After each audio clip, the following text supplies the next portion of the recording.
Hi friends, நான் உங்கள் விக்னேஷ். இன்றைக்கி நம்ம சேனல் இதை பற்றி பார்க்க போகிறோன்னா கேம்கோட பவர் ரிப்பர் இதோடைய மெயின்டெனன்ஸ் பற்றி தான் பார்க்க போகிறோம். நிறைய பேர் 2 3 பேர் கமெண்ட் பண்ணியிருந்தாங்க இதோடைய மெயின்டெனன்ஸ் எப்படி அப்படின்ட்டு. சரி, வீடியோவுக்கு போகிறதுக்கு முன்னாடி நம்ம சேனலுக்கு யாராச்சும் புதுசாக இருந்தால் சப்ஸ்கிரைப் பண்ணி வச்சுக்கோங்க. இந்த மாதிரி யூஸ்ஃபுல் வீடியோவே தெரிஞ்சுக்கிறாங்க. ஏன்னா இதோடைய மெயின்டெனன்ஸ் சொல்ல எப்படின்னா இதை வந்து ஓட்டுனவங்களுக்கு தான் தெரியும். ஏன்னா ஒரு 500 1000 ஹவர்ஸ்க்கு ஓட்டுனவங்களுக்கு தான் தெரியும் இதோடைய மெயின்டெனன்ஸ் எப்படி அப்படின்ட்டு. நாம் அந்த மாதிரி 1000 ஹவர்ஸ்க்கு மேலே ஓட்டிட்டோம். இதோடைய மெயின்டெனன்ஸ் தான் பார்க்க போகிறோம். சரி, வாங்க வீடியோக்குள்ளே போகலாம். இது ஃபஸ்ட்டு என்னென்னு பார்த்தீங்கன்னா, ஃபஸ்ட்டு மெயின்டெனன்ஸ் பார்த்தீங்கன்னா அந்தளவுக்கு பெரிய இல்லை, டெய்லியும்லாம் மெயின்டெனன்ஸ் இல்லை. ஏதாச்சும் இப்போது 2லேருந்து ஒரு 3 நாள் தொடர்ந்து மிஷின் நம்ம அறுவடைக்கு போயிட்டே இருக்குன்னா அந்த மாதிரி நேரத்தில் நம்ம என்ன மெயின்டெனன்ஸ் பார்க்கணுன்னா, ஃபஸ்ட்டு நம்ம இந்த செயின் ஏன்னா இந்த பாருங்கள், இந்த செயினுங்க இருக்குல்ல, இந்த செயினோடைய மெயின்டெனன்ஸ் தான் ஃபஸ்ட்டுன்றதை விட எல்லாமே ஒரு மெயின்டெனன்ஸ் தான். இப்போ நான் ஃபஸ்ட்டுருந்து ஒன்று ஒன்றா சொல்கிறேன் உங்களுக்கு. இந்த செயினுக்கு என்ன பண்ணால் நீங்கள் வந்து இதுக்கு வந்து எப்படின்னா டெய்லியும் ஆயில் போட அவசியம் இல்லை. ஏன்னா இப்படியும் ஒரு என்ன சொல்கிறதுன்னு தெரியல, ஒரு 10 மணி நேரம் அந்த மாதிரி மேலே ஓட்டினீங்கன்னா ஆயில் போடுங்க. இதே ரொம்ப டெய்லியும் ஆயில் போட்டிங்கன்னா எப்படின்னா இந்த இடம் ரொம்ப கருப்பாகிடுது.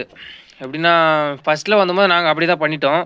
நிறைய டெய்லியும் ஹவர்ஸ்க்கு ஒரு ஹவர்ஸ்க்கும் ஆயில் போட்டே இருப்போம். ஏன்னா அந்த அளவுக்குலாம் ஆயில் போட வேண்டிய அவசியம் இல்லை. ரூப்ரிகேஷனு இப்போ கொஞ்சம் ஒரு 10 மணி நேரம் அந்த மாதிரி 10 மணி நேரத்துலேருந்து ஒரு 7லேருந்து 10 மணி நேரம் அந்த மாதிரி நீங்கள் ஆயில் போட்டுக்கினா போதும்.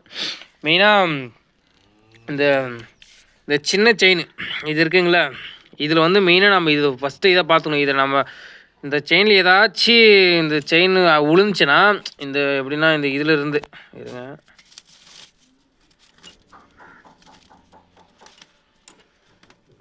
நீங்கள் பார்த்தாலே தெரியும் இந்த செயினோட இந்த பல்லுலேருந்து செயின் வெளியே வந்துட்டால் இந்த செயின் வந்து போகிறதுக்கு வழி இல்லை. ஏன்னா கப்புன்னு பிடிச்சிருது. அதனால் இந்த கியர் பாக்ஸ் வேலை வந்துடுது. ஏன்னா இந்த செயின் வந்து இங்கே கீழவும் கேப் இல்லை, மேலே அவ்வளோ சீக்கிரம் விட்றதுக்கு வாய்ப்பு இல்லை. ஏன்னா விழுந்தால் நம்மளுக்கு கீழே இந்த போக்கில் தான் கீழே தான் வரும். மேலே விழுந்தால் நம்மளுக்கு இதில் சுற்றிக்கும், அப்படியே சுற்றினே இருந்துடும். நம்மளுக்கு கீழே விழுந்துச்சுன்னா போகிற கேப் இல்லை, கப்புன்னு பிடிச்சி இந்த கியர் பாக்ஸ் அடி வாங்கிடுது. நிறைய டைம் அந்த மாதிரி ஐருக்கான அந்த மாதிரி ஐருக்கிற வீடியோவும் நிறைய ஷார்ட்ஸாக போட்டிருக்கோம். அப்புறம் இந்த செயின், ஏன்னா இந்த லைனில் 3 செயின் இருக்கும். இங்கே ஃபஸ்ட்டு, இது செகண்டு, இது தேர்டு. ஏன்னா நம்ம மெயினாக பார்க்க வேண்டிய செயின் இது தான். நம்மளுக்கு இந்த செயினில் ஏதாச்சும் பிரச்சனை வந்தாலும் இங்கே ஒரு லாக் இருக்குது.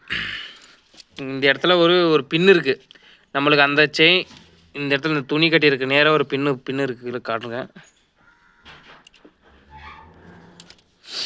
பாருங்கள், பின்னு இல்லை, அது ஒரு ஆணி தான்.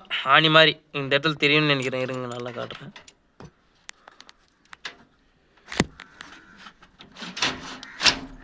பார்த்தாலே தெரியும். இதுதான் இந்த பின்னு கட் ஆகும். நம்மளுக்கு இந்த பெரிய செயினில் ஏதாச்சும் ப்ராப்ளம் இருந்தால் இந்த பின் கட் ஆகும். இதே இந்த சின்ன செயினில் ப்ராப்ளம் வந்தால் அவ்வளோ சீக்கிரம் எதுவும் கட் ஆகாது. நம்மளுக்கு கியர் பாக்ஸ் தான் வேலை வரும். மேக்ஸிமம் இந்த இடத்துல வரும். அப்படி இந்த இடத்துல பக்காவாக இருந்துச்சுன்னா இந்த இடத்துக்கு வந்துடும். உடனே ஏதாச்சும் பிரேக் ஆகும், ஏதாச்சும் கியர்ஸு. அடுத்த மெயின்டெனன்ஸ் என்னென்னு பார்த்தீங்கன்னா, இந்த ஃபேன் முன்னாடி இந்த ஃபேன் வந்து நம்மளுக்கு வந்து கரெக்டாக இருக்கணும். இந்த லெவலில் இருக்கணும். பார்த்தாலே தெரியும், இப்படி இருக்கணும். இது எந்த மாதிரி டைமில் டைட்டாக இருக்கணும்னு பார்த்தீங்கன்னா, ஒரு வயல் வந்து நல்லாயிருக்கும். நம்மளுக்கு எப்படின்னா சுத்தமாக இருக்கும். ஒரு வயலில் வந்து நெல்கதிர் மட்டும் க்ளீனாக இருக்கும். ஒரு வயலில் அப்படி இருக்காது. ரொம்ப சத்தை செடி அந்த மாதிரிலாம் இருக்கும். அந்த மாதிரி இடத்துல மட்டுமா இதில் வந்து மாட்டோம். இது உள்ள சத்தை சுற்றும். ஏன்னா இந்த மாதிரி சுற்றும் போது உங்களுக்கு இன்ஜினோட சவுண்ட்லேயே தெரிஞ்சிடும். அடுத்து நம்ம இன்ஜின் பக்கம் போகலாம். ஃபஸ்ட்டு முன்னாடி பார்த்துடலாம். இதில் ஏதாச்சும் லோடு அதிகமாக ஒரு அளவான லோடு போயிருந்துச்சுன்னா உங்களுக்கு நார்மலாக இன்ஜின் போயிட்டே இருக்கும். அவ்வளோக்கு அதிகமான லோடு போச்சுன்னா உங்களுக்கு இன்ஜின்லேயே வேலை சவுண்ட், அதோடைய சவுண்ட் எஃபெக்ட்லேயே தெரிஞ்சிடும். இது நம்ம பார்த்துக்கணும். ஏன்னா இது ஒரு ஃப்ரீயாக இருக்கும். பாருங்கள், இந்த மாதிரி இருந்துச்சிங்கன்னா உங்களுக்கு என்ன பிரச்சனையும் இல்லை. அடுத்தது வாங்க பிளேடு கட்டி போகலாம். பிளேடுக்குன்னு தனியாக ஒரு வீடியோ பண்ணுறேன். ஏன்னா பிளேடு இது வரைக்கும் நல்ல ஒரு குவாலிட்டியாக இருக்குது. ஏன்னா இது வரைக்கும் நம்மளுக்கு எந்த பிரச்சனையும் வந்ததில்லை. எல்லாத்துலேயும் பிரச்சனை வந்திருக்கு, ஆனால் இது வரைக்கும் பிளேடில் பிரச்சனை வந்ததில்லை. பிளேடில் என்ன மெயின்டெனன்ஸ் இல்லை, அது வந்து எப்படின்னா அதுக்கும் ஆயில் தான். ஏன்னா பாருங்கள், இந்த இடத்துலலாம் ஆயில் போடணும். ஏன்னா இந்த இடத்துல எல்லாம் பிடிச்சிட்டு ஓடுதில்ல, அதனால் பாருங்கள் இந்த இடம் இந்த மாதிரி ஒரு 4 இடம் இருக்கும். இங்கே ஒரு இடம், அப்புறம் இந்த ஒரு இடம், அப்புறம் இந்த பிளேடுக்கு நீங்கள் இந்த இடத்துல நீட்டாக விட்டுணும். எப்படி இது மேலே நீட்டாக விட்டிங்கன்னா, எப்படி பாருங்கள், இது மேலே நீட்டாக விட்டிங்கன்னா மொத்தத்துக்கும் உள்ள இது வரைக்கும் வந்துடும் ஆயில். இது எல்லாமே ஆயில் மூலமாக ஓடிச்சுன்னா உங்களுக்கு மிஷின் ஓடுற முன்னாடி ஃப்ரண்ட்டில் ஓடுற சவுண்டே வராது. ஏன்னா லூப்ரிகேஷன் ரொம்ப சுத்தமாக இல்லைன்னா இதோடைய சவுண்டே வேறு மாதிரி இருக்கும். ரொம்ப டப்பான்னு சவுண்டு வரும்.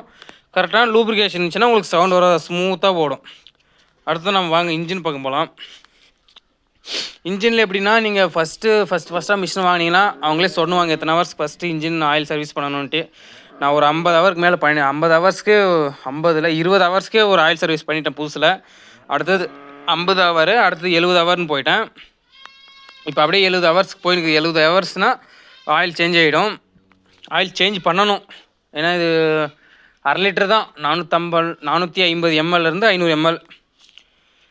அடுத்தது இன்ஜினில் இது வரைக்கும் நாங்கள் 1000 ஹவர்ஸ்க்கு மேலே ஓடிட்டோம். இன்ஜினில் எந்த ஒரு கம்ப்ளைண்ட்டும் நம்மளுக்கு வந்ததில்லை இது வரைக்கும். நம்ம ஒரு கம்ப்ளைண்ட்டுன்னு யாருக்கிட்டையும் சொன்னதும் இல்லை, நம்ம கம்ப்ளைண்ட் பார்த்ததும் இல்லை. இதோடைய மைலேஜ் நல்ல மைலேஜ். அதுக்கான வீடியோ தனியாக பண்ணுறேன். இதுக்கு முன்னாடி சொல்லியிருந்தேன் வீடியோ பண்ணுறேன்னு, ஆனால் பண்ண முடியல. இதுக்கப்புறம் கண்டிப்பாக வரும் வீடியோ. அடுத்தது பார்த்திங்கன்னா கியர் பாக்ஸ் நிறைய பேர் கமெண்ட் பண்ணியிருந்தாங்க. எப்படின்னா கியர் பாக்ஸு இது எப்படின்னா இது பேர் என்னன்னு தெரியல, அது தெரிஞ்சுக்கினே நான் உங்களுக்கு வீடியோ பண்ணுறேன். இதோடைய குவாலிட்டி சரியில்லை அப்படின்னு சொல்லியிருந்தாங்க. அது நான் உங்களுக்கு கண்டிப்பாக அதுக்கு ஒரு வீடியோ பண்ணுறேன். இந்த கியர் பாக்ஸில் நிறைய கம்ப்ளைண்ட் இருக்குது. இந்த கியர் பாக்ஸ் வீடியோ தனியாக வரும் கண்டிப்பாக. அதோடைய குவாலிட்டி எப்படி இருக்குது, அதோடைய எப்படின்னா இது எப்படி கழட்டணும் அப்படின்ட்டு அதுக்கான வீடியோ தனியாக வரும். அடுத்து நம்ம பார்த்தோம்னா இந்த ஏர் ஃபில்ட்ரு மெயினாக அதுதான். இன்ஜின் எப்படியும் 2 இயரில் ஸ்டார்ட் ஆகிடும். மார்னிங் டைமாக இருந்தாலும் சரி, அது எவ்வளோ ஹீட்டாக இருந்தாலும் சரி, எவ்வளோ கூலாக இருந்தாலும் சரி, 2 இயரில் மேக்ஸிமம் ஸ்டார்ட் ஆகிடும். அப்படி 2 இயரில் ஸ்டார்ட் ஆகலைன்னா உங்களுக்கு ஏர் ஃபில்டரில் தான் கம்ப்ளைண்ட் வரும். ஏன்னா ஏர் ஃபில்ட்ரு ஒரு 20 ஹவர்ஸு அந்த மாதிரியே மாற்றிருங்க. ஏன்னா இது நம்ம மிஷின் ஓட்டுறது எல்லாமே டஸ்ட்டு தான். ஏன்னா அதில் நெல்கதில் நிறைய டஸ்ட்டு தான் வருது. அந்த டஸ்ட்டெல்லாம் நம்மளுக்கு இந்த இடத்துல தான் வந்து ஸ்டோர் ஆகும். ஏன்னா நம்ம மிஷினை ஃப்ரண்ட்டில் தான் நூக்கின்னு போகிறனால ஏர் அப்படியே பின்னாடி வரும். ஏன்னா டஸ்ட்டு கலந்த ஏர் தான் மிஷின் மேக்ஸிமம் வரும். அதனால் நம்ம என்ன பண்ணோன்னா 20 ஹவர்ஸ் 10 ஹவர்ஸ் அந்த மாதிரி நம்ம பார்த்து நம்ம கிளியர் பண்ணிக்கணும். ஏன்னா இன்ஜினோட பர்ஃபார்மன்ஸ் குறைஞ்சிடும் நீங்கள் ஏர் ஃபில்டர் கரெக்டாக பண்ணலைன்னா. எப்படின்னா மைலேஜ் வராமல் போயிடும், சீஸ் ஆகிறதுக்கு நிறைய வாய்ப்பு இருக்குது. அதுக்கான கரெக்டான ஏர் சர்க்குலேஷன் இருந்தால் மட்டும்தான் நம்மளால் அது இன்ஜின் ஒரு பர்ஃபார்மன்ஸ் கரெக்டாக இருக்கும். நெக்ஸ்ட்டு என்னென்னு பார்த்துக்கிட்டிங்கன்னா, நம்மளுக்கு இந்த செயின் அட்ஜஸ்ட்மெண்ட்டு. ஏன்னா நம்மளுக்கு இந்த சின்ன செயின் வந்து ஆட்டோமேட்டிக்காக அட்ஜஸ்ட்மெண்ட் ஆகிக்கும். பார்த்தாலே தெரியும் பாருங்கள். இது வந்து இப்படி முன்னே போனால் லூஸ் ஆகும் செயின், பின்ன வந்தால் நம்மளுக்கு ஆட்டோமேட்டிக்காக டைட் ஆகிட்டு வந்துட்டே இருக்கும். அதே நம்மளுக்கு இந்த பெரிய செயின் இருக்குல்ல, இது மாதிரி 2 இருக்கும். கீழே ஒன்று இருக்குது, பார்த்தாலே தெரியும். நான் இந்த பக்கம் காட்டுறேன் தனியாக. இங்கே ஒன்று இருக்குது, மேலே ஒன்று இருக்குது. ஏன்னா இது வந்து லூஸ் ஆகும்போது அது ஆட்டோமேட்டிக்காக டைட் ஆகுது. அது நாமளாக தான் டைட் பண்ணணும். பாருங்கள், இந்த இடத்துல பார்த்தாலே தெரியும். Chain adjustment. இது நீங்கள் எப்படி அட்ஜஸ்ட்மெண்ட் பண்ணுறீங்கன்னா, ரொம்ப டைட்டாகவும் இருக்கக்கூடாது, ரொம்ப லூஸாகவும் இருக்கக்கூடாது. இப்போ ரொம்ப லூஸாக இருந்தாலும் பாருங்கள், நான் காட்டுறேன். இந்த இடத்துல தெரியாது, பட் இருந்தாலும் உங்களுக்கு செயின் ரொம்ப லூஸாக இருந்தால் அது என்ன பிரச்சனை வருதுன்னு சொல்லி இன்னொரு வீடியோ பண்ணுறேன். ஏன்னா அதுக்கு வந்து இந்த தகடையெல்லாம் கலத்தணும். இந்த மேலே கீழே இதெல்லாம் கலத்திட்டு செயினுக்காக தனியாக ஒரு வீடியோ பண்ணுறேன். இந்த செயின் ரொம்ப லூஸாகவும் இருக்கக்கூடாது, ரொம்ப டைட்டாகவும் இருக்கக்கூடாது. டைட்டாக இருந்தால் ஒரு பிரச்சனை வருது, லூஸாக இருந்தால் ஒரு பிரச்சனை வருது. அதுக்காக ஒரு மீடியமாக, ஏன்னா ஒரே ஒரு 2 த்ரெட்டுன்றத விட எப்படின்னா ரொம்ப லூஸாக இருக்கும்போது சும்மா லைட்டாக, ஏன்னா நீங்கள் டெய்லியும் நீங்கள் டைட் வச்சிங்கன்னா கண்டிப்பாக அது கூடிய சீக்கிரத்துலேயே இந்த செயினோட அளவு வந்து ரொம்ப பெருசாகிடும்.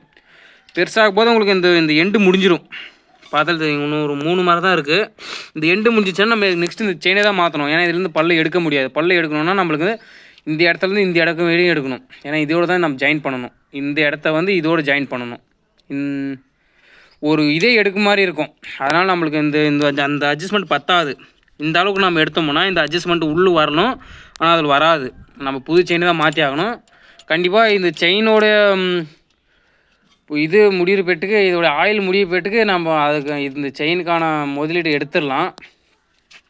இது வரைக்கும் இந்த செயின் கூட நம்மளுக்கு வேலை வச்சதில்லை இது வரைக்கும்.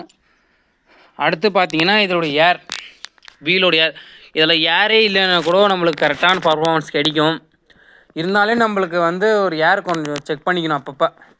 ஆனால் அதோட பஞ்சர் ஆகிறது எப்படின்னே தெரியாது. பஞ்சர் ஆகிட்டாலுமே அது அதே லெவலில் தான் இருக்கும். நம்மளுக்கு ஏதாச்சும் ஒரு மேடு ஒரு கல் மேலே ஏறும்போது தான் நம்மளுக்கு தெரியும் அது அமுங்கும் போது. ஏன்னா அதிகமான ஒரு மேட்டில் ஏறும்போது நம்மளுக்கு தெரியும் அந்த இடத்துல வீல் அமுங்கிறது. இது காற்று இல்லைன்னா வீல் போகும்போது அதிகமான லோடு அடிச்சுன்னா அப்படியே வீல் உக்காரும் கீழே.